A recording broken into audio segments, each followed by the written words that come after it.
দুষ্ট জিন মানুষের ক্ষতি করার চেষ্টা করে, কি করে ভাই? এবং দিন দিন কিন্তু এর প্রভাবটা বাড়ছে। তো এখান থেকে বাঁচার জন্য কিছু প্রোটেকশন আগে বলে দেই, তারপর সামনে যাই। প্রত্যেক দিন সকালে এবং সন্ধ্যায় 3 বার করে সূরা ইখলাস পড়বেন। কুল হুয়াল্লাহু আহাদ, আল্লাহুস সামাদ, লাম ইয়ালিদ ওয়া লাম ইউলাদ ওয়া লাম ইয়াকুল লাহু কুফুয়ান আহাদ।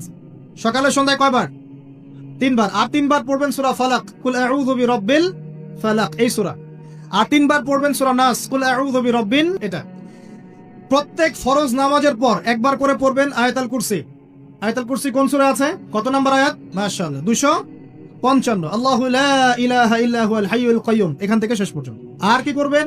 রাতের বেলা ঘুমানোর সময় পড়বেন সূরাতুল বাকারা এর শেষের 2টা বা 3টা আয়াত, লিল্লাহি মা ফিস সামাওয়াতি ওয়া মা ফিল আরদ, এখান থেকে ফানসুরনা আলাল কওমিল কাফিরিন পর্যন্ত। নবী সাল্লাল্লাহু আলাইহি ওয়াসাল্লাম বলেছেন, রাতের বেলা কেউ যদি সূরা বাকারার শেষের এই 2টা 3টা আয়াত পড়ে ঘুমায়, সারা রাত আপনি যদি ইবাদতে থাকতেন যে নেকি পেতেন, এটা পড়ে ঘুমানোর ফলে সেই নেকি পাবেন ইনশাআল্লাহ।